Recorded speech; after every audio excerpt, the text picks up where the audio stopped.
예, 여러분들 안녕하세요. 진짜공부연구소 연구원 하기찬이라고 합니다. 자, 이번 주부터 신두리 대표님하고 그다음 K논술 배우신 대표님하고 대한민국 입시 정책에 대해서 하나하나 집중 탐구하는 시간을 가질 텐데요. 오늘의 주제는 가장 올해의 핫 이슈죠. 고려대에 대해서 한번 집중 탐구해 보도록 하겠습니다. 고려대 같은 경우는 최고의 대학이죠. 뭐 명문사학이기도 하고 가장 높은 대학이기도 하고 그다음 인기도 가장 좋고. 근데 올해 너무 많이 변해서 아마 두 분 다 하실 말씀이 너무 많으실 것 같아요. 저도 올해가 궁금합니다. 아니라 내년이 변하는 거 아닌가요? 와, 올해 아무래도 학부모님들은 준비하셔야겠죠. 아, 그렇죠. 고3 학부모들도 있을 테니까 예. 올해 가기보다는 내년이 조금 더 확실하게 바뀌는 거죠. 예, 예. 저도 근데 뭐 교육업에서 종사하면서 지금 기대가 돼요, 오늘. 네. 왜냐면 제일 많이 변하잖아요. 그리고 맨날 질문 들어오면 저도 일하면 고려대학교 질문이 제일 많이 들어오고 어떻게 되는 건지. 그래서 저도 뭐 벌써부터 설레이는데요. 하여튼 양질의 정보 오늘 많이 얻어갈 것 같습니다. 자, 먼저 대표님한테 먼저 질문 좀 드려볼게요. 그러면 고려대학교 뭐 어떻게 올해 가는 방법에 대해서 한번 대략적으로 한번 설명해 주실 수 있을까요? 2017학년도는 작년하고 크게 다르진 않습니다. 예. 다르지 않고 2018학년도가 좀 많이 바뀌는 거죠. 2017학년도는 일단은 크게 보면 일반적인 우리가 이제 수시 전형을 얘기할 때랑 똑같습니다. 예, 학생부 중심 전형이 있고요. 그 다음에 이제 일반적인 논술 전형이 있고요. 그 다음에 뭐 실기 전형이 있고요. 수시에서는 뭐 그런 정도입니다. 그리고 이제 정시 전형이 있고요. 크게 별반 크게 달라지는 게 없습니다. 근데 내년에 이제 뭐가 없어지죠? 대답님? 논술이 이제 근데 네, 이거를 제가 오늘 이 방송을 빌어서 좀 설명을 드리고 싶은 게 네, 이게 이제 모든 그 팩트라는 것은 네, 보는 관점에 따라서 가치가 달라지잖아요. 그러니까 이게 네, 저는 이제 이렇게 말씀드리고 싶어요. 뭐냐면은 논술이 폐지된다. 그러나 네, 이게 사실상의 변형된 형태의 이제 구술형 논술이 시작이 된다. 네, 그러니까 이게 절대로 이제 어머님들, 부모님들이 간과하시면 안 되는 게 논술이 없어진다 이렇게 생각하시면 안 돼요, 정말로. 그러니까 이거 좀 이따 제가 이제 설명을 좀 드리도록 하겠습니다. 어찌됐건 표면적으로는 논술이 사라지고 학생부 종합전형이 굉장히 강화가 되는데, 그게 이제 내년에 이제 그런 일이 벌어지고요. 뭐 혼란이죠, 이때. 네. 그리고 뭐 그 상위 8개 또는 9개 대학들의 카르텔이 깨졌다. 뭐 이런 어떤 얘기들까지도 돌고 있긴 한데 어찌됐건 표면적으로 고려대가 얘기하기로는 요즘 폐지하겠다라고 얘기하고 있습니다. 네. 논술이 없어지는 거죠, 실제로. 그죠? 네, 네. 안녕하세요. 자, 논술이 지금 없어진다고 하는 게 저기 뭐 내년 입시에서의 가장 두드러진 특징인데, 음, 우리 저기 배우신 대표님은 실질적으로 논술은 없어지는 게 아니라 네. 구술로 바뀔 뿐이다. 예, 저도 거기에 한 표 던집니다. 예, 확실히 맞아요. 네. 이게, 예, 예. 그러니까 제가 왜 이런 걸 안타까워하냐면은, 사실은 그 학생부 종합전형이 요새 최근에 이제 한겨레라든가 그런 네, 이제 언론사들 보면, 그러니까 사회를 조금 갈등론적 관점에서 보는 언론사들 보면 상당히 학생부 종합전형에 대해서 이제 비판을 하고 있고, 근데 이제 그 전에 이제 집중 그 공격을 했던 전형이 또 논술 전형이었어요. 그러니까 이게 어머님들이 아셔야 될 게 늘 공격을 당했습니다. 그러니까 어떤 입시 정책이건 간에 뭐 과거의 수능도 마찬가지죠. 네, 그래서 근데 제가 봤을 때 논술 전형이라고 하는 것이 비교적 그래도 제가 봤을 때 이 고려대가 지금 추구하고자 하는 그런 면접에 비해서는 좀 더 투명하고 합리적이지 않나. 이를테면 뭐 정말 극단적인 경우 얘기할게요. 그러니까 지방에서 혼자 독학을 하는 학생이나 또는 정말 뭐 대치동에 올 수 없어서 도서 산간 지방에서 고려대를 준비하는 학생들이라면 과거의 고려대 논술은 뭐 요양 문제를 출제한다거나 굉장히 완성도가 높았어요. 그러니까 충분히 본인이 기출 문제라든가 그다음에 출제 의도라든가 모범 답안 등을 통해서 뭐 독학도 가능했죠. 근데 지금 뭐 사실 최근에 학생부 종합전형에서 특히 고대가 밀고 있는 융합인재라든가 학교장 추천 같은 경우에는 이게 어머니도 보시면 알겠지만 이게 면접이 아니에요 사실상. 네. 근데 여기에 대한 명확한 가이드라인이라든가 이런 것들 없습니다. 네. 그리고 뭐 저기 답안이라는 것 자체가 작성이 안 되는 시험이기 때문에 아마 부모님들이 구하실 수 있는 정보나 자료라고 해봤자 뭐 그냥 그 소감? 나 뭐 체험기? 뭐 어떻게 했는데 뭐 어떻게 했었어? 라는 정도? 그러니까 이게 정보의 어떤 비대칭성이 더 심해지고 그래서 저는 좀 상당히 좀 어렵게 보고 있습니다. 아, 근데 저는 좀 의견이 좀 달라요. 왜냐면 학생부 종합전형을 준비시키는 입장에서 보면 실질적으로 학교 현장 교육이 정상화되고 있고요. 두 번째로 이 아이들이 희망을 가지게 됐습니다. 실질적으로 지방 아이들은 예전에 뭐 독학하는 학생도 있다 그러지만 이게 특수한 상황이고요. 안 그렇습니까? 특수한 상황이죠. 그렇죠. 예, 특수한 상황이고 지방 아이들은 논술하면 대치동이다. 우리는 안 됐다라고 아예 일찌감치 포기하는 경우가 있어요. 근데 지방에 있는 학교에서 내신 성적이 좋으면서 나름대로 학교의 비교과 활동은 부족하지만 거기서 이제 우수하게 비교과 활동을 한 아이들 같은 경우는 로망, 꿈을 꿀 수 있고요. 실제로 꿈꾸는 아이들이 고려대학뿐만 아니라 연세대학교나 서울대학교에 입학하는 사례도 많이 나타나고 있습니다. 그러니까 어차피 제도라고 하는 것은 인간이 만든 거기 때문에 완벽할 수가 없어요. 그런데 거기에 비해서 그나마 우리나라 입시 현실 속에서 아이들이 꿈꿀 수 있도록 도와주는 건 학생부 종합전형이라고 저는 생각합니다. 실제로 그렇고요. 근데 이제 지금 말씀하셨듯이 학생부 종합전형은 뭐가 문제가 있느냐? 객관적인 기준이 없어요. 정성적 평가라고 하는 게 까놓고 해서 말은 정성적 평가인데 이거 주관적 평가거든요. 물론 객관성을 바탕으로 한 주관적 평가는 맞습니다. 그렇기 때문에 사실은 뭐 커트라인이라는 것도 없고 뭐가 딱 눈에 보이는 합리적인 근거가 좀 부족하죠. 예.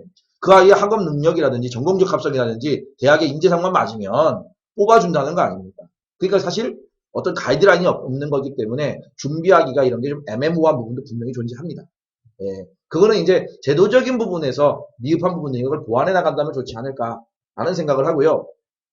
이제 고려대학교가 논술을 없앴다라는 측면에서 이 논술이 구술화되어 간다. 면접에서 좀 심층적인 부분을 물을 수 있는 가능성이 있다라는 얘기를 하는데 그 가이드라인은 내년에 아마 좀 올 하반기나 내년 초에 좀 어느 정도 이런 논란이 자꾸 있기 때문에 제시를 하지 않을까라는 생각을 해봅니다. 그러나 논술적인 부분에서의 지식이나 이런 것들은 반드시 준비를 해야 될 필요성은 분명히 있다고 생각합니다. 제가 네. 여기서 뭐 대표님한테 하나 더 질문 드리면, 네, 지금 뭐 대표적인, 일단, 아주 그냥 학생과 네, 학부모의 관점에서 제가 또 하나 질문을 드릴게요. 네네, 뭐 실질적인 질문이 될 수도 있는데, 뭐, 그렇죠. 아이가 뭐 자식, 뭐, 우리 대학, 뭐 보내려고 그래요. 학생부 종합 보내려고 그러는데, 네. 도대체 내신 몇 등급 정도 돼야지, 학생부 종합을 쓸 수 있는지, 뭐 그런 그러니까 거에 솔직히 대한, 이제 네. 고려대학교가요. 올해 논술을 1,040명을 뽑아요. 올 전형에 2017학년도에. 예, 그다음에 학생부 전형을 1,402명을 뽑습니다. 아까 이제 소리에 나왔던 것처럼 뭐 학교장 추천 전형이나 융합형 인재 전형이나 이런 것들 또는 기회균등 특별 전형이라든지 이런 것들을 통해 가지고 뽑는 인원이 1,402명이에요. 그러니까 지금도 학생부 종합 전형이 좀 더 많은데 과연 이 고려대학교를 가려면 얼만큼의 교과 성적을 받아야 되며 또 얼만큼의 비교과를 맞아야 되느냐 이런 말씀이잖아요. 예, 그렇죠? 사실 교과는요. 제가 경험 삼아 가르쳤던 제자들 그리고 지금 각 시도 교육청에서 뭐 대회비 비슷하게 나오고 있는 그 합격 사례집들을 보게 되면 내신 지금도 가지고 있어요. 전북교육청이 가지고 있는 걸 보면 보이시죠? 예, 1.25 내신 1.25 지원대학 한산 점수 1.2등급 이게 전교 1등 했다는 얘기예요. 계속. 예. 그 다음에 좀 못 나온 학생이 1.49가 나옵니다.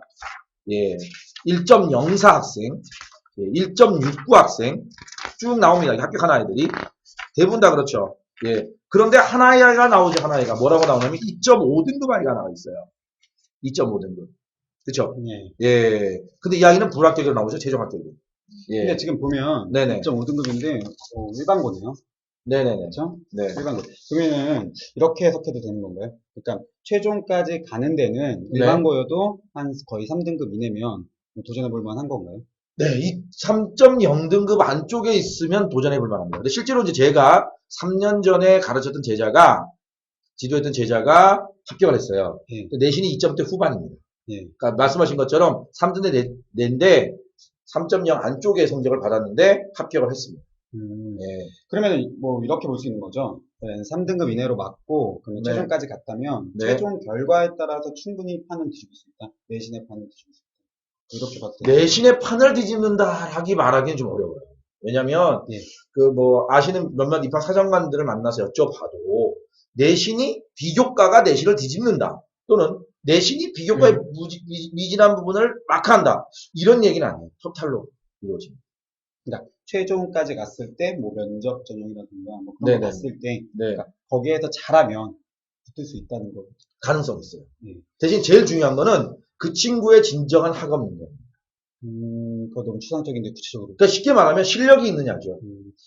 그러니까 어떻게 보면은 최고 사학인 고려대도 네. 되게 넓은 범주 안에서는 기회가 좀 균등하게 오는 거네요. 학생 종합의 경우. 네, 좀 기회가 굉장히 온다고 볼 수 있죠. 근데 이제 예. 본인이 직접 어떤 실력이 좀 갖추고 있어야만 됩니다. 그 실력이 있느냐 없느냐 하는 부분에 대해서 면접이나 또는 학생들의 비교과 활동에서 그런 것들을 읽어내려고 입학사정관들이 상당히 노력을 한다는 걸 알고 있습니다. 그러면 이제 이번에 배원장님한테 좀 질문 드릴게요. 그러면은 방금 말씀하신 것처럼 최종에서 면접, 뭐 비교과적인 뭐 측면에서 판을 뒤집을 수 있다 없다 뭐 이런 걸로 이제 결론 내려지는데요. 대표적인 논술과 면접 쪽에서 이제 많이 활동하고 계시니까 우선 논술 폐지됩니다. 폐지됐는데 그러면 지금까지 고려대 논술 그다음에 고려대 뭐 면접 전체적인 난이도나 트렌드는 어땠나요? 일단은 저는 글쎄요. 그러니까 저는 제가 자꾸 이렇게 좀 부정적으로 상황을 해석하는 건지는 모르겠는데, 일단은 현실적으로 보자면 저는 이제 좀 그렇게 봅니다. 뭐냐면 지금 사실은 논술이 이제 기존의 논술이 갖고 있던 패당이 좀 컸어요. 이게 아시겠지만은 과거에는 난이도가 너무 높았고, 그래서 이게 그렇죠. 많이 정말 높았죠. 이게 100점 만점이면 2008년도이죠. 네네. 심한 학교들은 뭐 60점대 이상에 합격하는 경우도 있고, 네, 그래서 정말로 사교육 의존도가 굉장히 높으며, 그 다음에 이제 정규 교과과정에서 논술이나 철학을 다뤄줄 수 없다는 뭐 그런 한계들이 있었죠. 네, 그렇지만은 저는 이제 이게 이제 2014년을 기점으로 해서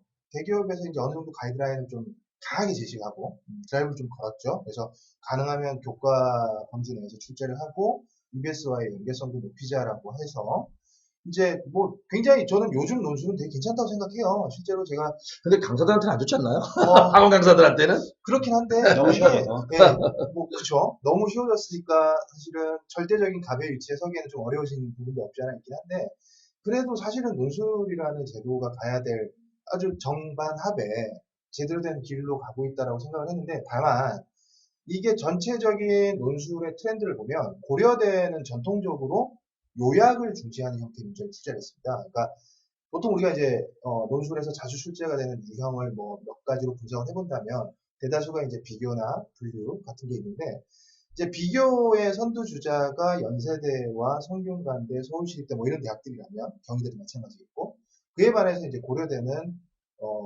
지속적으로 1번 문항을 요약 문제를 굉장히 좀 난이도 높은 제시문. 특히나 그 관심 있는 분들은 2010년도 기출문제 한번 보시면 정신이 아득해지실 거예요. 그러니까 이런 것들을 또 의도적으로 접속어나 지시어 같은 걸 일부러 빼서 추론하지 못하게끔 하는 식의 이제 요약형 문제를 냈는데 저는 그건 나쁘진 않다고 봐요. 근데 다만 이게 논술 업계의 표준 트렌드에서 조금 벗어나게 되면서 우리 흔히 얘기하는 갈라파고스화 된 면이 없지 않아 있어요.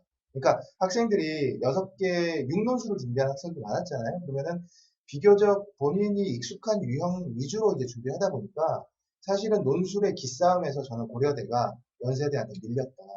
그리고 건국대를 보시면 논술 트렌드에 굉장히 민감한 학교인데 이 학교가 초창기에는 그 고려대 발악이었어요. 그러니까 고려대와 가장 유사한 형태로 문제를 내서 사실 고려대에 지원하는 학생들 중에 떨어진 아이들을 이렇게 얘기하면 좀 그렇지만 이제 주워먹기 하려고 하는 그런 의도도 좀 있었는데 어느 순간부터 건대가 연대 스타일로 이제 돌변을 했죠. 그래서 제 느낌상으로는 그에 반해서 최근에 고려대가 이제 융합인재 전형에서 상당히 괜찮은 애들 이제 긁어모았습니다. 어차피 일반고든 자사고든 전교 1, 2등은 학교장 추천으로 서울대를 노리죠. 그러나 이제 전교 4, 5등 때의 학생들이 주로 이제 노릴 만한 전형이 이제 고려대 융합인재 전형이었고 거기서 이제 굉장히 독특한 재미를 봤기 때문에 제가 봤을 때는 고려대가 아예 그쪽으로 방향 전환을 한 게 아닌가.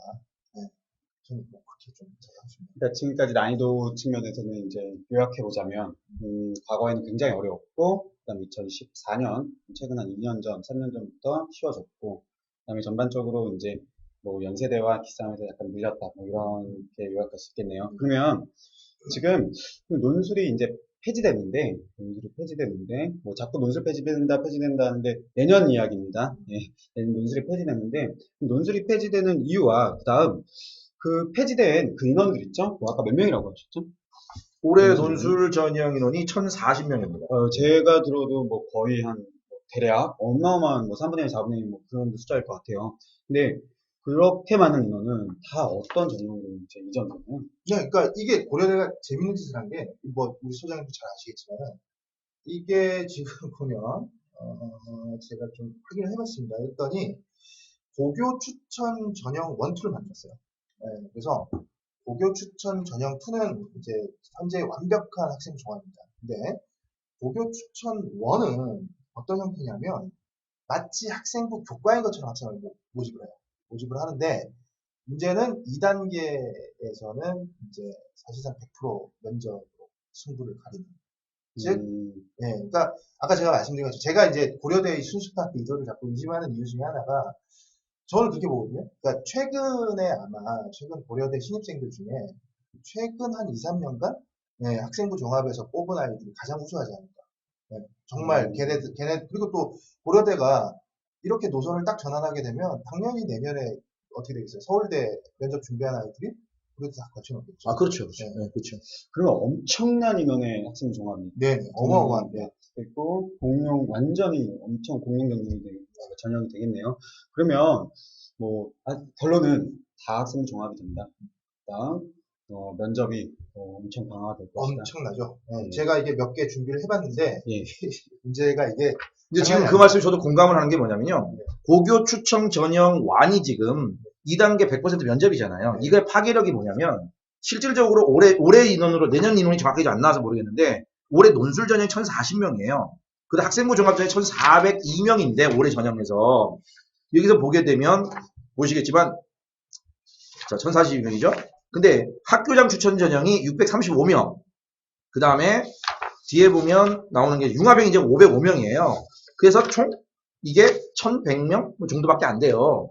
그죠? 그런데 논술 전형 아이들이 1,040명인데 이게 제 생각에는 이 논술 전형이 고교 추천 전형 1으로 갈 가능성이 굉장히 농후합니다. 이 모집 인원 자체가. 그러니까 결국 얘네들은 뭐냐면 아까 우리 배원장님께서 말씀하셨듯이 논술을 쓰지 말고 말로 해라. 이 얘기입니다, 이거. 그러니까 어설프게 허접하게 그냥 학생부 종합전형이니까 똑같게 생각하고 덤벼들다가는 큰 코 닥치기에 딱 좋은 전형입니다. 무섭네요. 예, 대신 아까 말씀하신 것처럼 서울대 지원할 만한 아이들을 잡겠다는 전략. 예, 맞아요. 면접 전형 준비하는 아이들. 예. 그리고 이게 네. 또 순수성이 제가 의심이 되는 게 저는 이제 제가 학생들 저도 이제 논술을 지도하다 보니까 글을 가지고 아이를 만나잖아요. 이제 지방의 학생들 중에 이제 메일로 첨삭을 하다 보면 이게 글에서 주는 이미지라는 게 있지 않습니까? 이렇게 읽어보면 이 학생 그런 거 사람입니다. 네. 근데 이 친구가 이제 마지막 최종 정리를 하면서 이제 서울에 올라와요. 올라와서 얼굴 보고 깜짝 놀라요. 왜냐하면 정말 내가 생각했던 이미지랑 전혀 다르고 그렇죠. 심지어 좋다는 얘기입니까? 나쁘다는 아니, 얘기입니까? 그러니까 이게 근데 이게 방송이 어찌됐건 방송이고 네. 그러니까 제가 너무 그렇게 비춰질까봐 그렇긴 한데 그러니까 저는 말 끊자면 네. 엄청 좋은 가수가 있었는데 네. 비주얼 보고 얼굴 없는 가수 보고 깜짝 놀라듯이 그런. 네, 그러니까 우리가 이렇게 생각하면 될까요? 노래만 들었을 때는 네. 어떤 이미지일 거야라고 생각을 했는데 실제로 봤더니 전혀 아닌 거야. 네, 정말 얘가 맞아 싶을 정도로. 그러니까 이게 저도 그런데 비단 대학 입장에서 실제로 그래요. 저희 누님이 어릴 때 윤모 가수 발라드 가수를 좋아했는데 무슨 너의 결혼식 그런데 비주얼 보시더니 우시더라고요. 지금. 그럴만도 하죠. 그러니까 가수야 그럴 수 있잖아요. 근데 지금 교수님들이 그런다는 얘기예요. 지금 뭐예요? 제 말은 네. 그 안에서는 그래서는 분명히 판단 아까 처음에 말씀하셨잖아요. 네. 이게 가치라는 게 그러니까 판단 기준이 애매하다. 너무 주관적이다.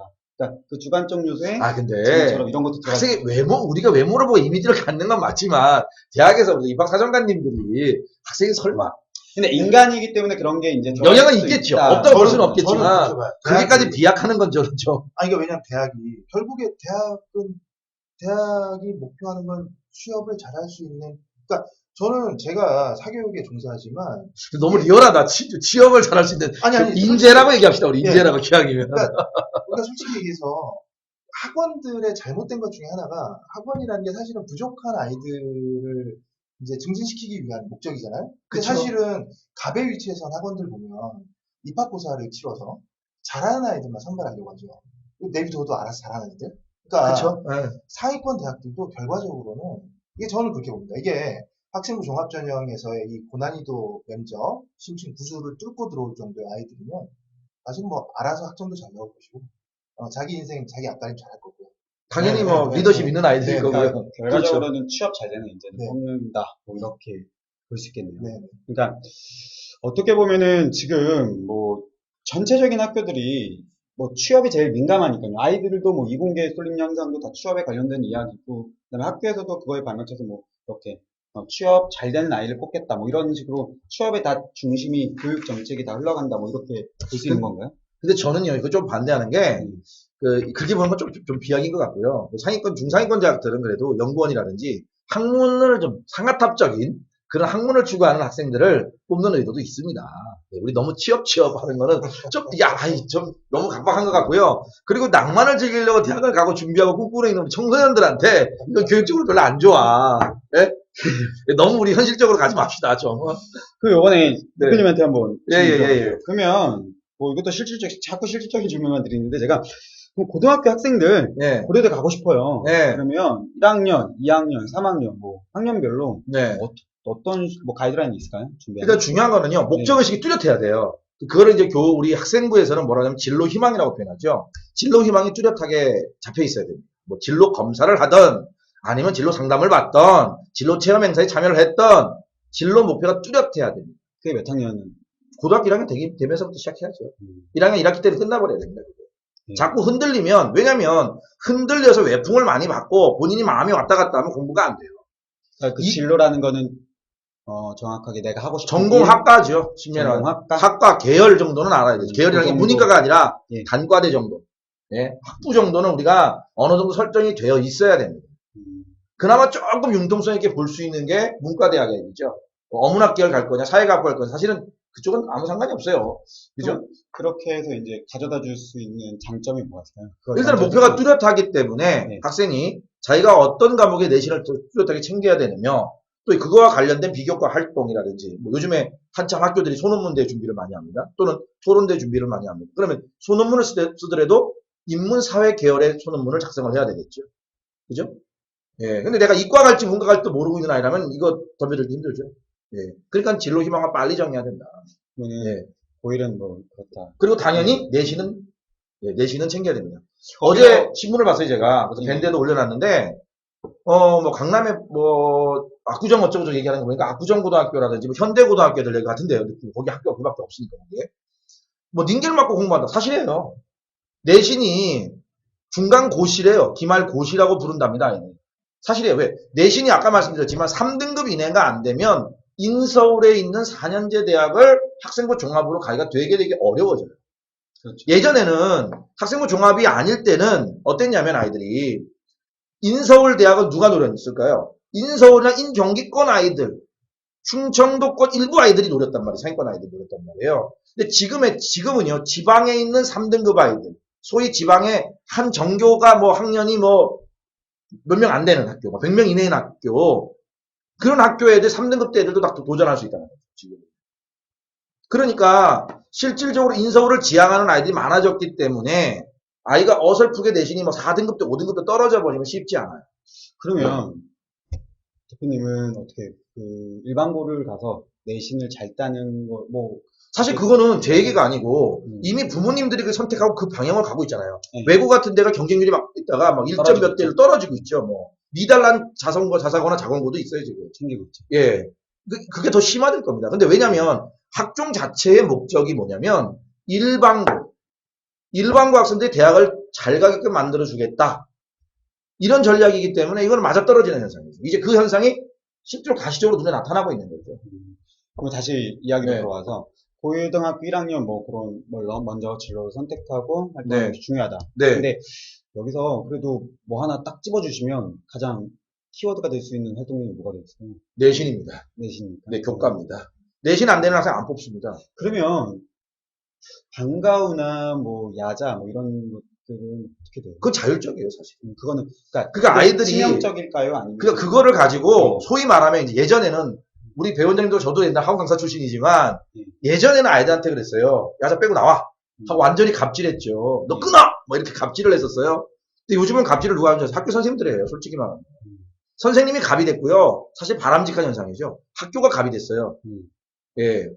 사실 교육 전체적으로 보면 바람직한 현상입니다. 근데 거기서 약간 이거를 뭡니까? 선생님들이 벌점 줄게. 생활기록부? 뭐 이렇게 한마디만 하면 애들 오그라들죠, 아이들. 근데 그걸 예. 떠나서 내신이 제일 중요하다. 사실 다 중요해요. 그러니까 지금 제가 그 말씀 드린 이유가 뭐냐면 악용을 하는 경우도 있다는 거죠. 사소한 악용이죠. 사소한 악용. 선생님들이. 사실 야자를 하지 말아야 될 애예요. 내신 등급 5등급 되는 애예요. 거기 앉아있으면 야자 안 해요. 그리고 1, 2등급 아이들 방해주는 아이들한테 그냥 야자 시키는 거지. 자기네 반 야자 많이 한다고 좀 젤라고. 그런 경우도 있어요. 솔직히 학교에서. 그러면 의미 없는 거거든요. 그러면. 그러니까 고등학교 1학년 같은 경우는 진로 선택하고 네. 그다음 내신에 일단 초집중을 하고 네. 내신이 뭐 야자로 되면 야자로 하고 아니면 안 되면 뭐 그리고 나서 2학기 올라가면 1학년 2학기 올라가면 수능 모의고사에 전력 질주를 해야 됩니다. 왜냐하면 최저 등급 맞기 위해서가 아니라 실질적으로 뭐 됐냐면 2학년 때부터 우리 다 알지만 국어, 영어, 수학 문제가 거의 수능화돼요. 내신 문제가. 그렇죠. 고난이도 수능, 뒤틀린 수능의 문제화됩니다. 그렇기 때문에 수능에 대해서 익숙해져 있지 않는다면 이 아이는 고등학교 2학년 가서 내신이 분명히 떨어집니다. 그래서 고등학교 2학년 1학기 하반기부터는 무조건 뭡니까? 수능 패턴이라든지 이런 것들을 확실하게 익혀가지 않으면 안 돼요. 그러면 2학년 학생 2학년도 내신입니다. 2학년도 내신 내신입니다. 3학년도 내신 3학년도 내신이죠. 그러면은 내신이 제일 중요해요. 제가 여기서 잠깐 궁금한 게 네. 면접 준비나 뭐 기타 그러니까 제일 중요한 걸 말하면서 얘기한 거고요. 아, 제일 중요한 걸 말해서 말한 네. 거고 그 다음에 뭐냐면 면접 준비라든지 비교과 활동이라든지 이런 것도 그 다음 두 번째로 뭐 네, 면접 네, 네. 준비 해야 된다. 그런 것도 다 준비해야 해야 된다. 된다는 거죠. 할 게 엄청 많아진 거네요. 네, 그러니까 고려대학교 가려면 많아져야죠. 대한민국에 생각해보세요. 대한민국의 일부 애들이에요. 진짜 최상위권 애들, 극상위권. 말이 그렇지 진짜 스카이 아닙니까? 그러니까 네. 결과적으로 내신을 따야 아까 자료 보여주신 대로 네. 최종까지 갈 수 있는 거고 그다음에 다른 것들을 준비해야 최종에서 붙을 수 있는 거고. 사실 내신 공부 성적이 안 나오는 아이인데 그 아이의 학업 능력을 어떻게 믿겠습니까? 그러니까 일단 서류를 붙으려면 네. 내신이 나와야 되는 내신 거고, 나와야 되죠. 두 번째 최종을 붙으려면 얘가 발빠르게 다른 것들도 다 공부해야 되고. 네, 해야 되죠. 그러니까 고려대 가려면 사실 퍼펙트 해야 되고 모든 걸 다 잘해야 되는 건 맞습니다. 뭐 고대만 그런 게 아니라 뭐 연대도 마찬가지, 서울대도 마찬가지고요. 다 잘해야 됩니다. 근데 이제 저는 조금 이제 우려되는 게 네네네. 지금 물론 오늘은 고려대 특집입니다. 근데 이게 이제 사실은 고려대는 아쉬울 게 없어요. 왜냐하면 아쉬울 게 없죠. 근데 이제 저희 탑이니까요. 아쉬워지는 대학들이 나거든요. 네네네. 네. 그렇죠. 그럴 수 있죠. 그래서 이게 다음에 물론 우리가 이제 그 대학 할 때 또 얘기를 하면 좋겠지만 사실은 굉장히 저는 좀 작년에 경희대가 좀 나쁜 짓을 했어요. 그러니까 네오 르네상스 전형 마치 수능 최저 없고 그 다음에 포트폴리오 없고 그 다음에 심층 면접 보지 않는다라고 해놓고 나서 실질적으로는 뒤통수 쳤거든요. 그러니까 이런 형태, 그러니까 고려대나, 그러니까 제가 봤을 때 연세대는 계속 논술을 끌고 갈 것 같아요. 아쉬울 게 없어요. 연세대 같은 경우도 논술 탑이니까. 그리고 이제 여타의 대학들, 예를 들어서 뭐 서울시립대 같은 경우는 어차피 뭐 학교장 추천서 받아 와야지만 볼 수 있는 학교니까. 근데 그 외의 학교들 중에서 이제 이런 식으로 좋은 아이들을 자꾸 뺏기니까 그런 식의 좀 뒤통수 전형들이 나타나지 않을까. 그죠? 그런 것도 이 고대 이제 향배가 네. 타 대학들에 영향을 엄청나게 미치겠죠. 서로의 이해관계나 득실을 뭐 엄청나게 고민들 많이 하고 있을 겁니다. 우리가 이런 논박을 하고 있는 것처럼 각 대학 입학처에도 지금 머리가 아플 겁니다.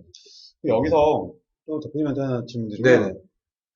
재수생 같은 경우는 내신이 끝났단 말이에요. 네. 그러니까 더 이상 아까 내신 하셨는데 내신 올릴 수가 없어요. 네. 근데 재수생인데 고려대 가고 싶어요.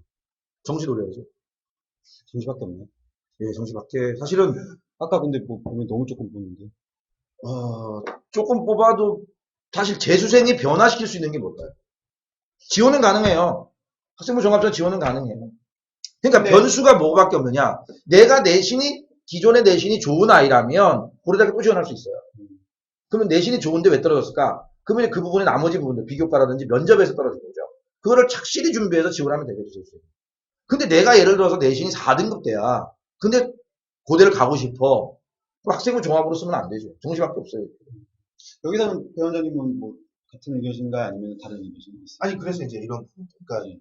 근데 사실은 제가 뭐 중간에 얘기를 끊자면 네. 네. 제가 알기로는 논술 전형 네. 뭐 없어진다고는 하지만 논술 전형까지는 내신 비중이 높지 않았던 걸로 알고 있거든요. 예, 근데 내신 비중이 그러니까 충분히 논술로 뒤집을 수 있는 좀, 전형 중에 왜 하나인데, 내신보다 논술에 가중치를 좀 두기 때문에 시험이니까. 예, 그거는. 그래서 네. 그것까지만 해도 재수생이 이제 논술 준비와 정시 준비 이렇게 갔는데 근데 그러면 그거 없어진 이후에는 네. 뭐 내신 다 보면 힘들다, 이 얘기. 힘들다. 더 힘들어지죠. 그러면 뭐 결론 나왔네요. 3등급 이내면 3등급 이내 재수생은 뭐 다시 도전할 수 있죠. 도전할 수 있고 네. 면접 같은 거 더 3등급까지 변화시켜서, 예. 고려대 가지고 예. 자기소개서 서류 바꾸고 이렇게. 내신이 4등급 나온 애들은 어떻게 해도 고대는 갈 수가 아니죠. 정시 방법이 없는데. 아니, 어차피 대학 입시는 다 같이 놓고 봐야지. 무조건 정시가 됐든 가면 되니까. 그러니까 정시에서 성적을 많이 끌어올려야 돼요. 그러니까 어떻게 보면은 네. 되게 예전에 비해서 막 예전에는 군대 갔다 그러니까 이게 어쩌면 네. 내신이라고 하는 것은 고정돼 버리니까 좋은 글씨가 될 수 있는 거예요. 그렇죠. 예. 그러니까 이게 인간이 만든 제도니까 어쩔 수 없이 문제점이 생깁니다. 예. 훈훈한 그런 삼촌이 막 공부해서 부대 가고 이런 기적을 만들어내고 뭐 이런 거 많이 있잖아요. 줄겠네요. 네, 재수 죽어라고 공부했더니 뭐 저는 군대 갔다 공부밖에 몰랐어요. 군대 갔다 와서 했더니 뭐 이게 제가 좀 알기로도 쉽지는. 공부가 제일 쉬웠어요. 그 저자도 제가 알기로 28인가 서울대병 올라왔는데 막 가스 배달하시다가 이제 그런 부분들은 그런 디테일한 스타일. 부분이라서 네, 그런 그 약간 아이들의 내신을 어떻게 처리를 해줄 건가. 올해 장수생들 그 부분에 대한 부분들은 이제 뭐 입학 요강이라는 데서는 현재 드러나지 않고 있어요. 그런 과거의 그런 훈훈한 스토리는 많이 주겠네요. 그래도 다만 저는 그래도 네. 이제 어떻게 생각하냐면 논술을 어찌됐건 대체하는 형태로 가잖아요. 그래서 네. 어찌됐건 그 면접의 난이도는 지금보다 더 올라갈 거예요. 그러니까 고려대 같은 경우가 지금 이미 면접을 보고 있잖아요. 네. 그거 한번 난이도 한번 볼까요? 한번 보시면 지금 제가 이제 두 개를 준비를 했어요. 그러니까 가장 대표적인 학교장 추천 전형 문제하고 요게 이제 학교장 추천이니까 제가 추천서를 이제 두 장씩 써줍니다. 문과. 그러니까 쉽게 얘기해서 전교 1, 2등 전형이라고 보시면 되고요. 지금 주신 자료가 네. 이쪽은 논술이죠. 논술이고, 이쪽은 저기 면접이죠. 네, 학교장 추천하고 나중에 이제 방송을 들으시는 분들한테 나중에 이거 게시판에 저희가 밴드에다 올려드리도록 하겠습니다. 자료를요. 그다음에 이제 융합인재 전형 이렇게 제가 두 부를 지금 준비했어요. 네네네. 그래서 아까 말씀드린 것처럼 학교장 추천은 전교 1, 2등 전형, 그다음에 융합인재 전형은 전교 3, 4등 전형 이렇게 보시면 될 것 그럼 같은데 앞으로 네. 이게 바뀔 너무 극단적인 거 아니에요? 아니 그러니까 앞으로 바뀔 네. 그 뭐야 이 둘의 차이를 한번 이게 보세요. 가이드라인이 이미 나왔네요. 근데 이 보시면 학교장 추천 전형 이게 작년에 봤던 문제 아니에요, 이거? 예, 그죠? 면접. 봤던 문제잖아요. 네, 면접 기출. 예. 그래서 학교장 추천 전형 문제를 보시면은 여기 지금 쏠림 현상을 얘기를 하고 있어요. 네. 네, 그래서 이거는 사실 난이도가 그렇게 높은 건 아닙니다. 왜냐하면 1번 문제가 지금 요구하는 게 이제 쏠림 현상이 지원 전공 분야에서 나타나는 예에 어떤 게 있느냐, 그리고 그 부작용이 어떤 게 있느냐인데 요즘에 뭐 이공계 엄청나게 쏠리지 않습니까? 취업들이 안 되니까 인기학과에 막 쏠리기 시작을 하고 뭐 그리고 좀 제대로 준비를 한 학생이라면 아마 이 타이밍에서 레민 효과 같은 거 충분히 사회학적 현상 얘기할 수 있을 거라고 보고요. 그 다음에 2번 문제를 보면은, 근데 이런 쏠림 현상이 가져올 수 있는 뭐 긍정적인 것도 있지 않냐? 그러면은 제가 봤을 때도 역시나 적당히 준비한 학생이라면 뭐 우리 태안반도 기름 유출했을 때 다들 가서 뭐 이렇게 자원봉사하고 이런 것들. 그리고 마지막으로 우리나라 외국어 교육에서 쏠림에 의해 나타나는 문제를 제시하라고 했는데 이거는 우리 이제 소장님처럼 뭔가 제대로 된 진로 교육 자체가 없다 보니까 대부분 무작정 기본 스펙에 올인하는 현상이 생겼고 뭐 진로 교육을 강화하다 보면 이게 해결되기 때문에 그러니까 요 정도는 지금 보시면 이 난이도가 높지가 않아요. 학교장 추천 전형은. 예, 물론 이것도 높다고 할 수도 있는데 제가 봤을 때 고려대 준비한 학생이 충분히 대답할 수 있죠. 네. 근데 자 융합인재 전형을 한번 가볼까요? 이게 정말 전교 1, 2등이냐 아니냐에 의해서 전형이 바뀌는 건데 사실 고려대가 가장 짭짤하게 지금 제일 보는 게 융합문제점인데 이게 유용한 문제. 예, 네, 두 번째 거죠. 지금 제시문이 지금 가나다라 4개가 있고요. 나는 지금 동키호테죠. 이게 논술이네요, 그죠? 좀 이게 제시문, 논술입니다. 제시문이 좀 짧아졌고, 장난 그죠? 아니에요. 네. 네.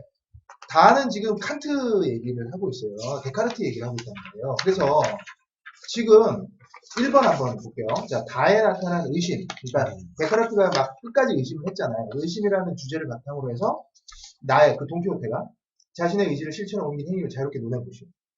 논술입니다. 전형적인 문제. 예. 그 다음에 2번과 3번도 볼까요? 자, 3번 보면은 나의 지식인과 나의 동키호테 공통점은 차이점. 논술입니다. 설명하고 차이점만 하고 그렇죠. 공통점 차이점만 하고 그다음에 자기 생각만. 와, 예. 이건 뭐 근데 이게 논술이에요. 28분, 27분. 그러니까 이게 27분인데 아마도 제가 봤을 때 이게 푸는 시간까지 합쳤기 때문에 완주 보통 못할 것 같은데. 네, 그러니까 이게 비단 기존의 학생부 종합에서도 이런 난이도 편차가 존재하는데 내년에 이제 대놓고 학교 추천 전형으로 가게 되면 저는 솔직히 그 서울대 지역균형 선발 이상의 난이도로 출제할 거라고.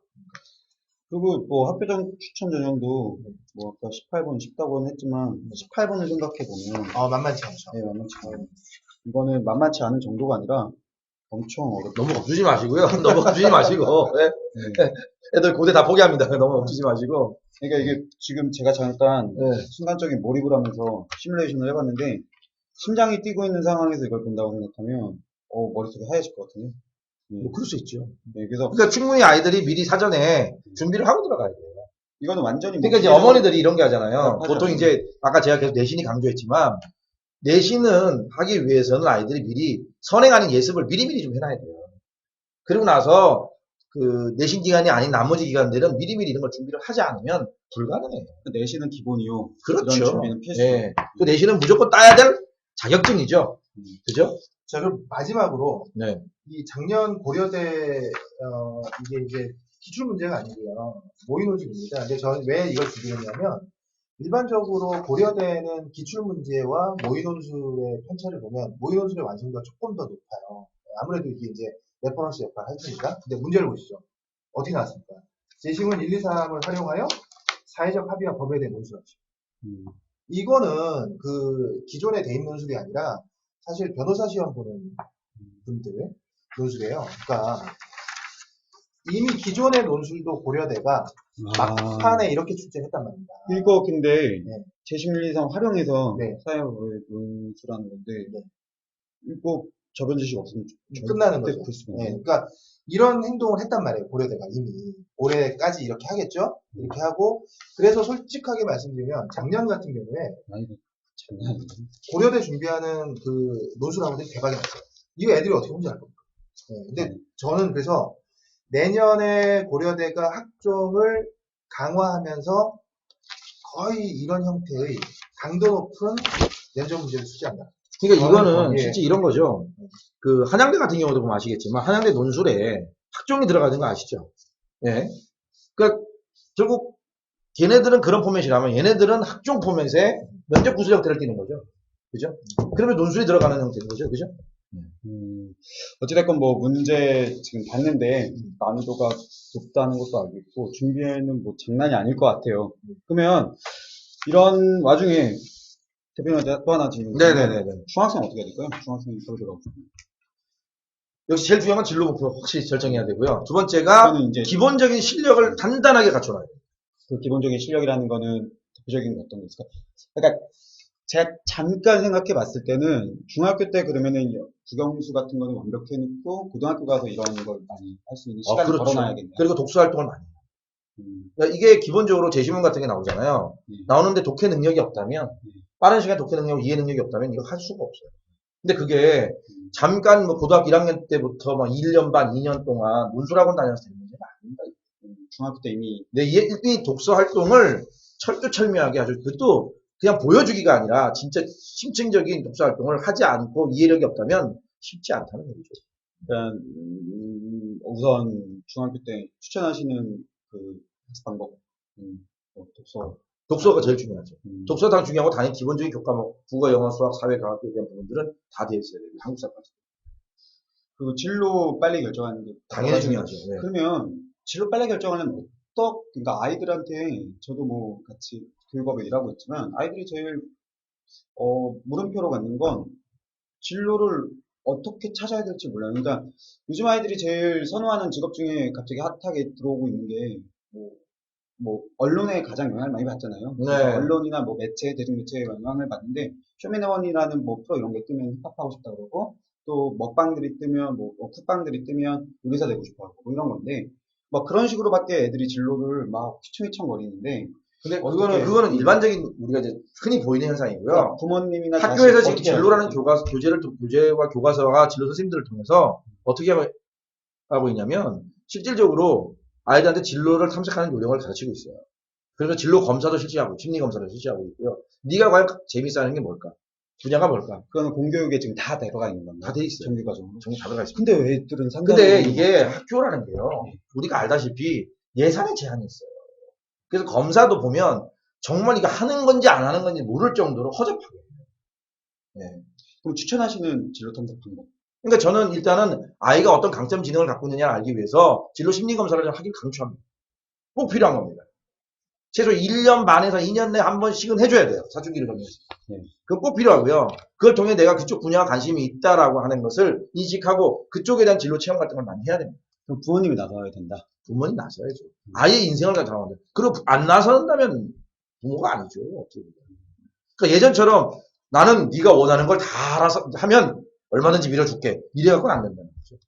한 계단 한 계단 끼워야 된다는 거예요. 부모님 학습할 분량이 너무 많아요, 사실. 좀 위험하게 생각해 보면 진로가 탐색이 안 되는 애는 부모님 책임. 맞아요. 그런 솔직히 그래요. 저도 부모지만 솔직히 그래요. 아이의 진로에 대해서 부모가 애한테 가이드라인을 많이 제시해줘야 됩니다. 옛날보다 좀 더 섬세하고 디테일하게 부모가 해줘야 돼요.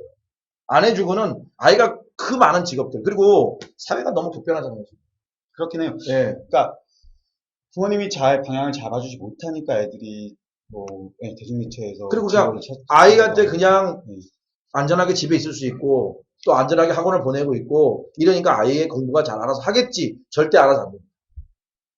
왜? 이 많은 정보들이 융합되어서 아이가 자신의 진로를 설정하고 자신의 목표 대학을 설정해서 거기에 전형에 맞는 것들을 공부해 가야 되는데 안 된다는 거죠.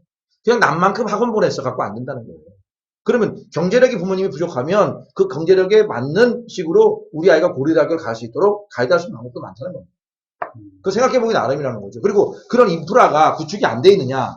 그러면 정보 탐만 하겠죠. EBS도 다 돼 있고요. 코리안넷도 있고요. 할 데가 많아요. 근데 우리가 몰라서 못하는 부분이 많아요. 생각보다. 뭐 아까 질문 들어왔는데 독해 능력 키워주는 능력을 키우는 팁을 주세요. 요거는 부원장님이 말씀 좀 해주시죠. 일단은 독해라는 것을 그 사실관계 파악이나 정보의 요약적인 이해라고 생각하면 안 될 것 같고요. 그러니까 사실은 독해의 본질은 추론이라고 봅니다. 그러니까 독해가 안 되는 학생들의 특징이 뭐냐면 텍스트를 읽었지만 이게 자기 안에서 어떤 일반화되지 않는 거거든요. 그러니까 이를테면 뭐라고 해야 될까요? 우리가 좀 군대에 갔을 때 어리버리한 신병들 보면 야, 너 저기 PX 가서 뭐 사고 그 다음에 좀 먹을 만한 거 사와 이러면 뭐 사고는 사실관계니까 알아듣는데 먹을 만한 거 사와 그러면은 굉장히 갈등합니다. 도대체 이게 뭘 얘기하지? 네. 고민되죠. 네. 잘못 네. 생각하면 얻어맞으니까. 네. 구체적으로 얘기해야 돼요. 네. 그런데 사실은 독해가 안 되는 친구들이 이제 그래요. 그러니까 무슨 얘기냐면 뭐부터 할지 모른다. 네, 추론을 좀 했으면 좋겠습니다. 그러니까 일단은 주변에 이제 멘토가 있어야 되겠고요. 그러니까 뭔가를 이제 텍스트를 읽고 나면 당연히 어른의 어떤 시각에서 거기에 대해서 어떤 융합적이고 그다음에 균합적인 독해를 하고 난 뒤에 얻어진 일반화된 정보에 대해서 아이에게 피드백을 해줘야 됩니다. 네, 그래서 그렇게 하든가 그게 아니면 제일 간단한 방법은 여기 보면 의외로 제 주변에 제가 합격시킨 학생들 중에 그런 애들이 있거든요. 뭐냐면 저기 주변에 할 게 책 읽을 것밖에 없어가지고 하루 종일 가장 못 받은 아이네요. 예, 가장 갇혀가지고 하루 종일 책이나 보고 뭐 이런 애들. 예, 그러니까 일단은 나이가 어리다면 양으로 승부를 해도 돼요. 근데 이제 지금 이미 중학생이 됐고 그렇다면은 그러기엔 좀 늦었으니까 추론적인 어떤 독해력을 좀 키워주셨으면 좋겠습니다. 그러니까 좀 쉽게 얘기하자면 이런 거네요. 그러니까 다 사방이 책이어서 책만 읽는 게 가장 좋은데, 그 다음에 두 번째는, 그 다음에 선택해서 읽을 거면, 선택해서 읽은 다음, 그거에 대한 리뷰를, 뭐, 멘토가 있다면 멘토가 하던가, 아니면 부모님이 그 역할을 대신해서, 뭐, 읽은 텍스트에 대해서 서로 의견을 나눌 수 있는, 네. 생각을 교류할 수 있는 그런 것들이 되면 너무 좋겠다. 이런, 그러지 말고 우리 배 원장님이 우리 저기 뭐야 라이브 강의 좀 해주시죠, 노출 좀. 그러면 뭐 확실하게 애들이 어머니들이 믿고 맡길 수 있을 것 같다는 생각도 드는데. 그러면, 또 이거 변형해서 제가 질문 드리고 싶은 건데요. 이거 지금 고려대 문제 너무 어렵잖아요. 네. 그러면 뭐 어떤 식으로 학생들은 예를 들어서 중학생이나 고등학생 이 문제를 풀고 싶게 아이를 키우고 싶어요. 네. 또 아이도 나는 이런 문제를 풀 수 있는 사람이 되고 싶어요. 네. 가장 좋은 방법. 가장 좋은 방법을 좀 말씀드릴게요. 근데 이게 지금 조금 오해를 하실 수도 있는데, 일단은 부모님들이 이제 두 가지 편견을 갖고 계시던데요. 왜냐면 첫째는 논술이라고 하는 것은 이제 독서 논술 토론이다 이렇게 생각하시고요. 이게 첫 번째 오해입니다. 네, 물론 그게 필요는 하죠. 그리고 이제 두 번째 오해 중에 하나가 뭐 논술 준비는 이제 고3 때 하면 된다 이렇게 생각을 하시는데, 가망하죠? 가망합니다. 끝나죠. 네, 이거는 그때라도 답이 준비해서 없을 이제 것 같은데. 그래서 제가 추천드리는 거는 조금 어렵더라도 그러니까 간단한 방법을 알려드리면 학원을 보내십시오. 네, 좋은 학원을 보내시는 게 필요할 근데 것 그게 같아요. 문제예요. 네. 그게 좋은 학원이 없다는 게 문제야. 그리고 학원을 제가 볼 때 인상 깊은 게, 제가 지도한 아이들 중에서 그 지도 기간에 비해서 성적이 많이 올라가서, 노수 성적이 많이 올라가서 합격하는 아이들 보면 대부분 그 아이를 데려다 주러 이제 아버지가 차에 태워서 픽업을 하잖아요. 그러면 이제 아이를 또 데리고 갈 때 대화를 굉장히 많이 하더라고요. 그러니까 뭐 라디오 틀면 뉴스 나오잖아요. 그러면은 뉴스 가지고 또 봐라 뭐 누가 이렇게 욕하는 게 아니라 어떤 그런 사회적인 현상에 대해서 대등한 시야에서 좀 대화를 하려고 하고요. 쉬운 일은 아니죠, 사실은. 그래서 뭐 그런 것들. 또 그게 아니라면 저는 대학 기출 논술을 좀 풀이는 거를 추천하고 싶습니다. 지금 대학교 입학처에 들어가면 논술 가이드북이 너무 잘 나와요. 그래서 그런 거 다운받아가지고 풀리면 이게 뭐 몰라서 못 푸는 거지. 그러니까 소위 얘기해서 무식해서 못 푸는 거지. 아, 그렇게 말씀하시면 상처받습니다. 상처받아요. 아니 그렇잖아요. 그러니까 무식과 유식의 차이는 경험의 유무잖아요. 고기도 먹어본 사람이 먹는다고. 맞아, 경험의 유무죠. 예, 네. 경험의 유무지. 이 논술이라는 학문은 경험의 유무일 뿐이지 이게 무슨 경험을 해도 심화를 해야 되고 이런 영역은 아니거든요. 그래서 일단은 양질의, 그리고 이제 대학에 대한 편견 가지시고 또 우리의 내가 저기 연구대 보낼 건데 무슨 가톨릭대 논술을 이렇게 생각하시면 안 되고요. 모든 제가 추천드리는 방법은 여대를 포함해서 30여 개의 대학, 주요 대학들의 논술 문제들 다 풀리시고 뒤에 해설 다 나와 있거든요. 네. 이게 가장 전공법이라고 봅니다. 듣다 보니까 제가 좀 약간 시청자 입장에서 들어보면 좋은 이야기이긴 하신데 마치 요리 방송에서 참 쉽죠? 엄청 어려운데 네, 이렇게 레시피가 좋으니까. 네, 다 집에 이거 재료 있으시잖아요. 네, 이걸로 요리하시면 됩니다. 뭐 이걸로 늘려서 약간 너무 어려운 것 같아요. 이걸 글쎄요. 그냥 뭐 저도 그렇긴 하네요. 이건 어쩔 수 없이 조금 사교육의 힘을 빌릴 수밖에 사실 없어요. 그것 때문에 논술이 없어지는 거예요. 근데 이제 그리고 없애라고 하니까 이렇게 약간의 비장수를 쓰는 거죠, 이게 사실. 면접 보니까 더 있어야 될 것 같아요. 너무 그러니까 어려워요. 논술이라면 근데 아니라 이제 구술 면접이라고 해서 강의가 있어야 너무 되죠. 어려워요. 예, 있어야 되죠, 이것도 실제로. 너무 어려운 것 같아요. 네. 그러면 네. 뭐 대표님 뭐 마지막으로 뭐 고려대에 대해서 또 이제 저는 말씀드리고 싶은 게 이제 제일 중요했던 게 내신이고요. 내신 외에 이제 비교과 활동인데 그 비교과 활동 같은 것도 자신의 진로에 맞춰서 좀 해주시면 되고 비교과 활동에 너무 목매지 마라. 목매지 마라 말씀을 좀 드리고 싶고요. 보통 이제 대표적인 비교과 뭐 아이들이 이제 그런 얘기를 합니다. 무슨 각종 대회가 있으면 다 나가려고 그래요. 1학년 때는. 모르니까. 예. 의욕은 충만해가지고. 그러지 말고 자신의 진로에 꼭 필요한 것들 몇 개만 임팩트 있게 딱딱딱 나가주는 게 더 바람직합니다. 그리고 자신의 학업 능력을 보여줄 수 있는 전공적 합성을 보여줄 수 있는 그런 데 출전하는 게 좋아요. 모든 데 다 하지 마시고요. 그냥 진로 네. 탐색이 빨리 되어 있어야 아니, 그럼요. 당연하죠. 연결선상이 있는 거네요. 네. 그거 없으면은 시작하라면 안 합니다. 네. 당연히 내신은 나와줘야 돼요. 내신이 좀 나온다 그러면 아이가 비교과 지금도 이거 보면 사례 보시잖아요. 이 아이는 지금 합격한 아이인데 내신이 좀 나오고 있잖아요, 지금 사실. 1.34 등급이니까 나오는데, 이 아이가 봉사활동 79시간밖에 안 했어요. 수상식도 좀 그렇게 많은 편이 아니다. 그냥 좀, 그죠? 맞네요, 맞기는. 근데 그 외에는 없어요, 지금 별로. 무난해요. 학교 활동도 해, 그냥. 창체 활동 같은 거 별로 없잖아요. 합격한 아, 아이죠. 예, 아이예요. 예. 그러니까 고려대 지리교과가 합격한 아이죠, 작년도에. 음. 예, 전북에서 합격한 학생거든요. 전북 교육청에서 하는 거니까. 전교생도 굉장히 적은. 적은 학교죠. 그러니까 이 아이가 이제 이런 등급이 나올 수 있는 거죠. 그죠? 예. 그러니까 실질적으로 너무 목매기보다는 내 비교과 스펙에 맞춰서 좀 적절하게, 아니 저기 내신 성적에 맞춰서 적절하게 비교과 활동은 임팩트만 있게끔 다 해준다는 게 훨씬 더 낫다는 거예요. 아이들이 잘못 생각하는 부분이 많아요. 학생부 종합 전형하면 비교과 전형하고 착각하는 거 같아요. 네, 부모님. 근데 아니라는 거예요. 공부가 여기보다. 여기 나오잖아요. 1단계 교과가 80, 비교과 20%밖에 안 되죠. 그러네요. 1단계 70에다가 면접 30%. 예. 네, 그러니까. 그러네. 자, 예. 이화여대 철학과 희망하는 아이인데 논술 비중이 큰가요? 오늘 이대 특집이 아니라서. 근데 말씀 좀 해주시죠, 간단하게. 이대는 상당히 고난이도 논술을 출제하는 대표적인 학교입니다. 그러니까 대기업에서 지속적으로 어지간하면 철학적인 담론이나 아니면 영어 제시문을 좀 출제하지 말지 뭐 이렇게 얘기하는데도 불구하고 이제 물론 그래도 전체적인 난이도가 조금 낮아지면서 이대도 뭐 재작년 들어오면서 조금 난이도 보정이 들어가긴 했습니다만은 논술 비중이 상당히 크죠. 그리고 일단은 희망적인 말씀을 드리자면 이대 같은 경우에는 완주를 하는 학생들이 별로 없어요. 그래서 오히려 제대로 좀 준비를 해서 하면 충분히 제가 봤을 때는 그러니까 제가 알기로는 뭐 다 똑같을 것 같은데요. 뭐 지금 고려대건 경희대건 이화여대건 논술 비중 한 거의 4분의 1 아닌가요? 대다수가? 그렇죠. 예, 지금 4분의 1 정도 들어가는 걸로 알고 있으니까. 근데 뭐 그런 그 25% 정도로 봤을 때는 제가 답변 드리면은 좀 당연히 많은 거죠. 예, 당연히 많은 거고 거기다가 철학과 희망이면 뭐 이거는 보통 대학 가서 준비해서 공부하려 해야 되는데 전형 자체는 뭐 저기 예, 논술 전형을 안 선택하더라도 예, 저거는 논술 준비는 하시 무조건 해야 해야 될 됩니다. 수밖에 예. 없는 상황이고 그리고 그리고 저는 개인적으로 딴 거보다 이제 어머니가 철학과를 희망한다는 게 저는 꽂혔어요.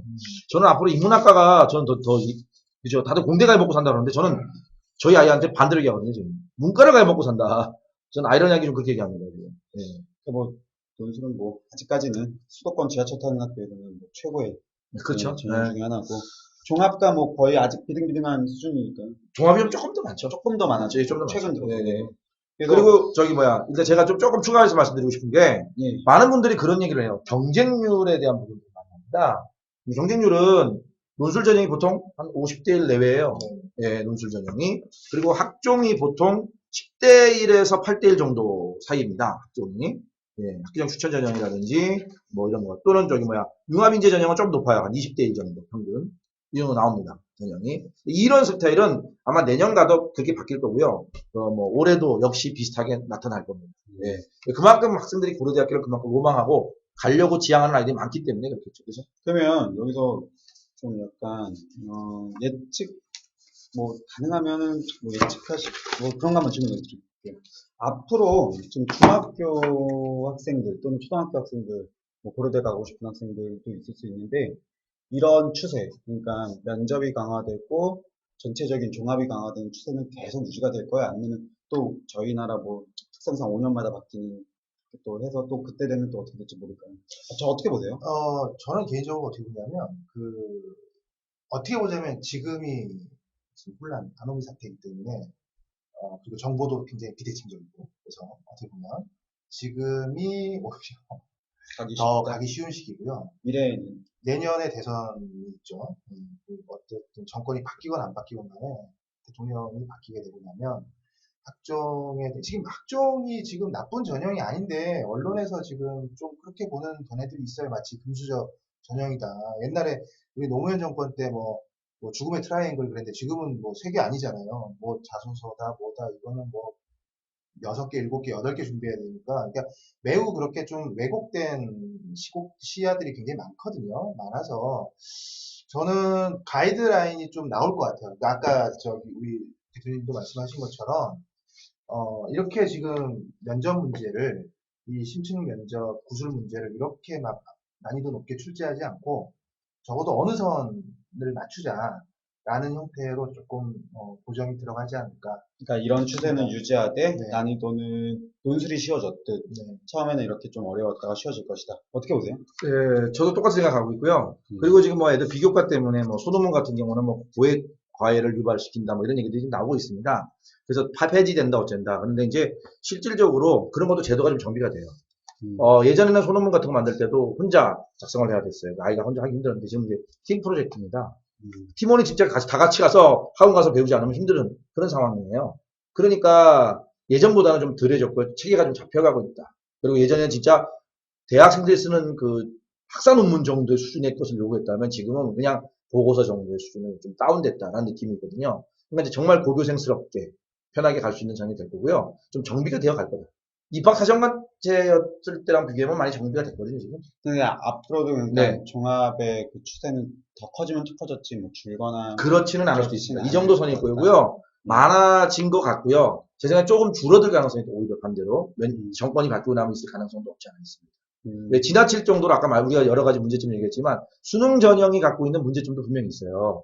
있지만 수능 전형이 갖고 있는 장점도 있어요. 그래서 약간 절충적으로 보완되지 않을까 이런 생각을 합니다. 그러면은 전반적으로 좀 저희 나라 교육 방향이 좋게 흘러간다고 보시는 건가요? 일단은 그렇죠. 왜냐하면 그렇죠. 우리가 만약에 이 시점에 이런 생각을 한번 해보자고요. 왜냐하면 저는 그 국정교과서를 공부한 세대입니다.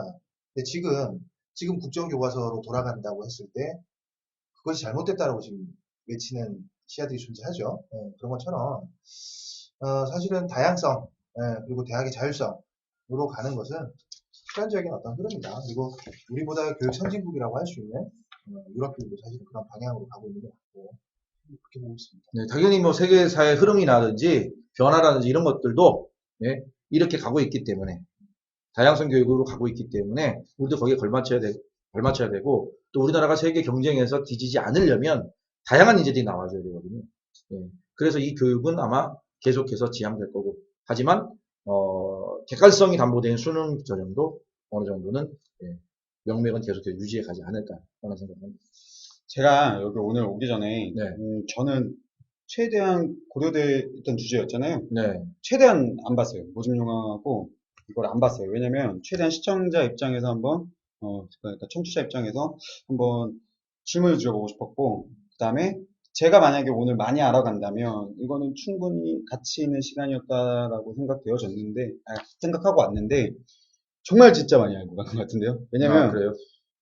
일단은 대표님한테는 진짜 지금 뭐 전체적인 뭐 비교과 이야기나 등등등 예, 이런 거였구나. 고려대 지원하면 이렇게 되는구나. 그래서 정말 학생부 종합에 대해서 좀 많이 알게 됐고, 그 다음에, 배 대표님한테는 문제 이렇게 어려웠구나. 앞으로 이렇게 되겠구나.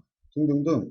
정말 물어왔거든요. 일부러. 예. 그리고 제가 좀 알고 있으면 아무래도 제 생각이 많이 들어갈까봐 물어왔는데, 정말 많이 들은 것 같아요. 네. 그리고 질적으로도 너무 양적으로도 그렇고, 예.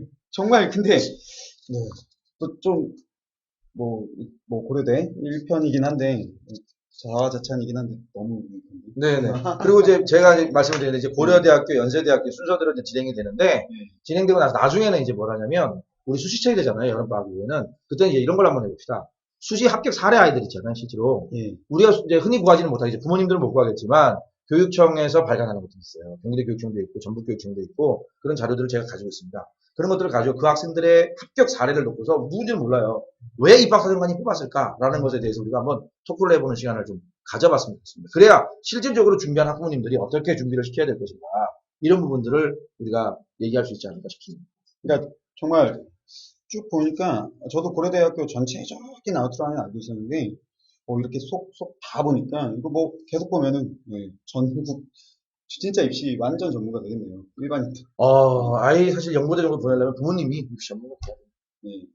그렇지 않으면 거기에 걸맞게 준비하기가 좀 어렵죠. 맞습니다. 그럼 다음 시간에는 저희 뭐 연세대 연세대로 특집이죠. 결정한 건가요? 예, 연세대 특집이죠. 연세대도 다음 주는 들어가야 연세대 되는데 특집. 아무래도 뭐 고려대 뭐 화학 변환인데 연세대 아까 얘기했듯이 논술 뭐 그리고 이어갈 것이다. 특기자 전형 이런 것들이 좀 강화되는 추세죠. 예. 그래서 연세대도 뭐 할 말이 엄청 많을 것 같아요. 예. 오히려 고대보다 네. 고대는 단순화되는 추세. 사실은 그러면서 그 뇌 속에 좀 복잡하면서 준비해야 될 게 있다면 연세대학교는 다양해요. 그리고 좀 노골적입니다. 네. 네, 알겠습니다. 네. 그러면은 오늘 방송 여기까지 하고요. 네네. 다음 시간에 다음 시간 연세대 특집으로 만나겠습니다. 네, 고생하셨습니다. 예.